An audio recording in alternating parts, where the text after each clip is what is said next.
안녕하십니까. 뉴스데스크 강원입니다. 오늘 강원 동해안은 낮 최고 기온이 36도를 넘어서며 불볕더위가 이어졌습니다.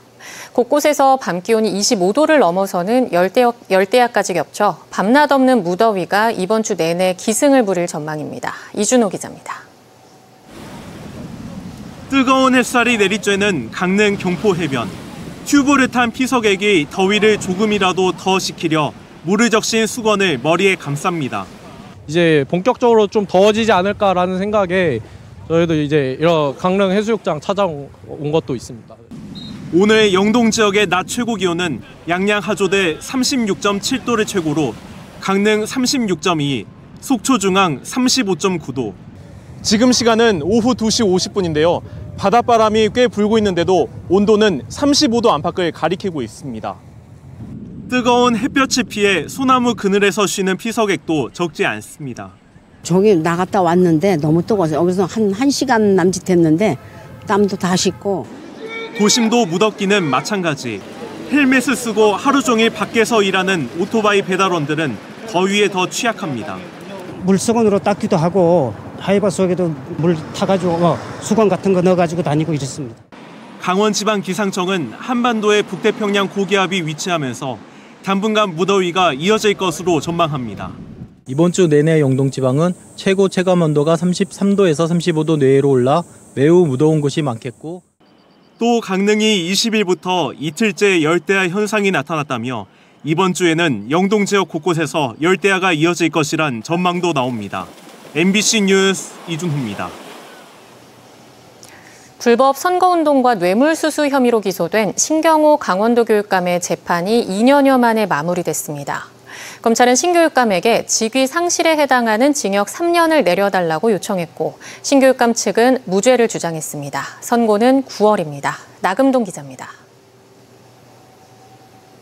신경호 강원도 교육감이 법정에 들어섭니다.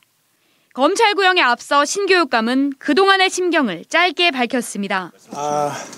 그동안 충분히 소명을 다 했고 재판장과 재판장의 결과를 기다리겠습니다. 춘천지법 형사 2부 심리로 열린 결심 공판에서 검찰은 신 교육감에게 징역 3년과 추징금 3,500여만 원을 구형했습니다.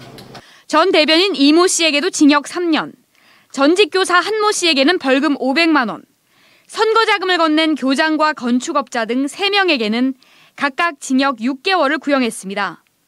검찰은 이들이 공직을 거래해 선거의 공정성을 무너뜨린 반민주적 범죄를 저질렀는데도 변명으로 일관하고 있다고 지적했습니다. 그러나 신 교육감 측은 수사가 녹음 파일 등의 위법한 압수물의 근거에 시작됐고 구형 이유에 대해서도 항변하며 무죄를 주장했습니다. 또 법정에 들락거리며 아이들 앞에 선다는 것 자체가 힘들었다며 전교조를 향해 특정 교원단체에서 자신이 법정에 서는 걸 악마화하고 있다고 토로했습니다. 이어 앞으로도 흔들림 없이 아이들의 미래를 위해 최선을 다하겠다고 했지만 재판이 끝난 뒤 취재진의 질문에는 아무런 답도 하지 않았습니다. 구형에 대해서는 어떻게 생각하시는지? 앞서 신 교육감은 2022년 6월 지방선거 당시 불법 선거 조직을 운영하고 공직 보장 등을 조건으로 뇌물을 사전 수수한 혐의 등으로 2023년 6월 기소됐습니다. 2년여 만에 검찰 구형이 내려진 겁니다. 1심 선거재판의 법정 기한인 6개월을 4배 이상 넘긴 상태입니다. 공직선거법을 준용하는 교육자치법에 따라 벌금 100만 원 이상이 확정되면 신교육감은 교육감직을 잃게 됩니다. 2년을 넘게 끈 재판 끝에 신경호 교육감의 1심 선고 공판은 오는 9월 18일에 열립니다. MBC 뉴스 나금동입니다. 태백시의회가 지난주부터 임시회를 열어 태백시의 업무 추진 상황을 점검하고 시정 질문도 진행할 계획이었습니다. 그런데 어찌된 일인지 일부 시의원의 시정 질문과 5분 자유 발언이 무산되며 파행을 빚었습니다. 조규환 기자입니다. 태백시 의회에서 열린 제285회 임시회 8차 본회의. 고재창 태백시 의장이 개회를 선언한 뒤 의사 일정에 있는 시정 질문을 하지 않고 안건을 바로 상정합니다. 의사일정 제1항 시정 질문 및 답변권은 시장 불출마로 사전협의를 인해서 상정하지 않도록 하겠습니다. 이상호 태백시장은 당초 시정 질문에 답변자로 나설 예정이었지만 갑자기 평창에서 열리는 시장 군수협의회에 참석한 것으로 확인됐습니다. 시정 질문을 하려고 했던 심창보 태백시 의원은 이해하기 힘들다는 반응입니다.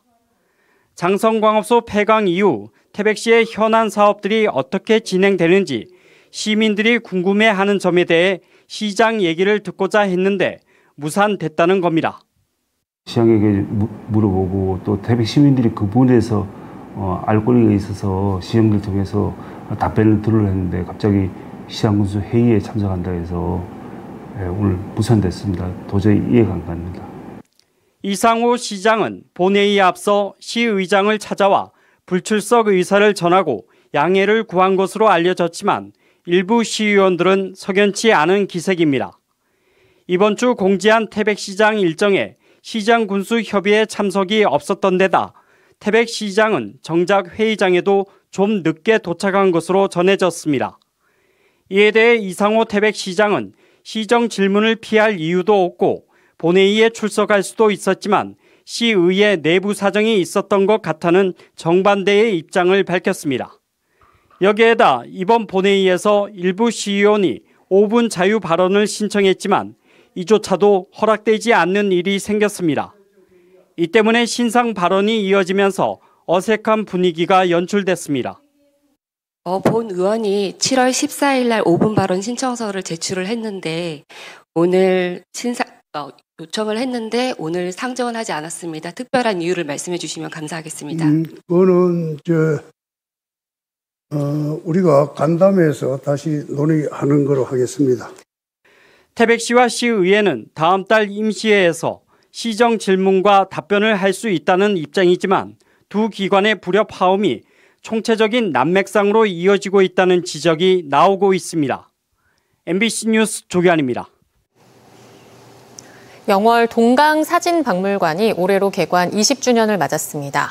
국내 최초 공립사진박물관에 대한 헌사를 담아 제23회 동강국제사진제도 열리고 있는데요. 이병선 기자가 다녀왔습니다. 히틀러의 오른팔이자 아우슈비츠 학살 주범인 루돌프 헤스 등 나치 인사가 독일 대미술전 개막식에 참석한 사진입니다. 영국 국왕 조지 5세가 런던 테이트 갤러리 공식 행사에 참여한 날도 프레임 속에 박혔습니다. 단순한 기록 사진이 아니라 관람자의 시선 바깥에서 박물관을 바라보고 그 문화적 기억을 형상화한 또 하나의 작품입니다. 올해 동강국제사진제에는 박물관 자체를 바라보는 시선에 대한 작품이 눈길을 끕니다. 모두가 무언가 바라보고 있지만 그게 무엇인지 드러나지 않습니다. 이탈리아 피렌체 아카데미아 미술관 등에서 작품을 보는 관람객들의 시선을 담은 거장 토마스 스트루스의 사진입니다. 갤러리나 뮤지엄 공간에서는 작품을 감상하도록 관람자가 작품을 보지만 작품이 관람자를 응시하는 모습으로 보여지고 있는 시리즈예요. 각양각색의 시선 속에서 작품의 배경이 되는 시대를 파악할 수 있는 단서를 만나게 됩니다. 의복에서나 그다음에 계절감이나 그다음에 가지고 있는 액세서리들, 가방이나 뭐 여러 가지 부분에서의 그 시대를 지금 말씀하신 부분을 굉장히 반영하는 부분이겠죠. 올해 동강사진상 수상자인 원성원 작가의 작품도 함께 만나볼 수 있습니다. 멀리서는 그저 자연의 것으로만 보이던 풍경이 가까운 곳에서는 인공과 혼합돼 실은 존재할 수 없는 초현실의 공간임을 알게 됩니다. 단지 재료를 사진으로 선택했을 뿐 회화와 같이 조밀하게 구성해 나가는 작가의 치밀함도 엿볼 수 있습니다. 사진박물관 개관 20주년을 맞아 그간의 역사를 정리하고 돌아보는 특별전도 전시장 한켠에 마련됐습니다. 동강사진박물관은 무엇보다도 한국 현대 사진사를 지속적으로 의미 있게 써내려오고 있습니다. 앞으로도 국제화, 전문화, 이런 특별한 가치에 주안점을 두고 이 밖에도 국제공모전, 강원사진가전, 보도사진전 등 풍성한 사진축제가 관람객을 기다리는 가운데 동강국제사진제는 오는 9월 말까지 계속됩니다. MBC 뉴스 이병선입니다. 설악산 등반을 마치고 하산하던 70대 남성이 벌에 쏘인 뒤 쓰러져 헬기로 인근 병원에 이송됐지만 끝내 숨졌습니다. 강원도 소방본부는 오늘 오후 3시 17분쯤 서울에 사는 71세 남성이 설악산 12선녀탕을 등반하고 하산하다 벌에 쏘인 뒤 심정지 상태로 구조돼 급히 헬기에 태워 인근 병원으로 이송했지만 결국 숨진 것으로 파악했습니다. 정부가 한반도 긴장 완화와 남북관계 개선을 위한 여러 방안의 하나로 북한 개별 관광을 검토 중인 것으로 알려지면서 금강산 관광 재개에 기대감이 높아지고 있습니다. 북한이 최근 원산 갈마 해안관광지구에 일부 러시아 관광객을 받고 있고 금강산이 유네스코 세계유산으로 등재된 것도 외국인 관광객 유치 재개에 힘이 실리는 이유입니다. 통일부는 최근 한반도 긴장 완화와 남북관계 개선을 목표로 대북 정책 등 다양한 방안을 검토하고 있다면서도 아직 확정된 것은 없다고 밝혔습니다. 북한 개별 관광은 이산 가족의 금강산과 개성 방문, 우리나라 국민의 제3국 경유, 외국인의 남북 연계 관광 등을 의미합니다. 동해선 철도 건설 등으로 생활권이 가까워진 강원도와 경북, 울산, 부산 등 4개 광역단체가 미래 산업과 발전 전략을 찾기 위한 세미나를 열었습니다. 동해권 메가시티 경제권 구축 협력 방안 세미나라는 주제로 4개 기관이 공동 개최한 이번 행사에는 강원, 부산, 울산, 경북 연구원과 동해안 시군 관계자 등 150여 명이 참가한 가운데 다양한 주제의 발표와 토론이 이어졌습니다. 특히 강원 동해안 지역 발전 전략과 동해권 시대를 맞아 철도 관광을 통한 상생 방안 마련 등의 분야에서 국비 확보와 인력 양성에 힘을 모으기로 했습니다. 한국원자력학회가 태백에서 유치한 연구용 지하 연구시설의 부지 선정 절차를 원점에서 재추진할 것을 제안했습니다. 한국원자력학회는 보도자료를 통해 고준위 방사성 폐기물 관리 기술을 개발하기 위해 연구용 지하 연구시설 부지로 태백을 선정한 정부의 노고에 감사하지만 법적, 절차적, 기술적 측면에서 중대한 문제가 있다고 판단한다고 주장했습니다. 특히 태백 부지는 관련 특별법에 명시된 방사성 폐기물 처분 시설의 지질 환경과 유사한 조건에 부합하지 않고 연구 데이터의 인허가 활용성이 낮아 국가적 낭비가 우려된다며 부지 선정을 원점에서 재추진할 것을 제안한다고 밝혔습니다. 최근 4경기 연속 패하지 않고 상승세를 타고 있는 강원FC가 내일 선두 전북현대와의 원정 경기에서 승리해 중위권으로 도약할 수 있을지 관심입니다. 내일 저녁 7시 반 전주 월드컵 경기장에서 열리는 2025 하나은행 K리그1 23라운드 경기에서 강원은 리그 1위를 달리고 있는 전북을 상대로 국가대표팀에서 복귀한 모재현, 서민우 선수와 김대원, 김건희, 가브리엘까지 공격력을 총동원해 반드시 승리한다는 각오를 다지고 있습니다. 특히 강원은 올 시즌 1승 1패를 기록하는 등 최근 전북전 10경기에서 7번 승리를 거두며 전북의 강한 면모를 보이고 있어 이번 경기도 멋진 승부가 기대됩니다.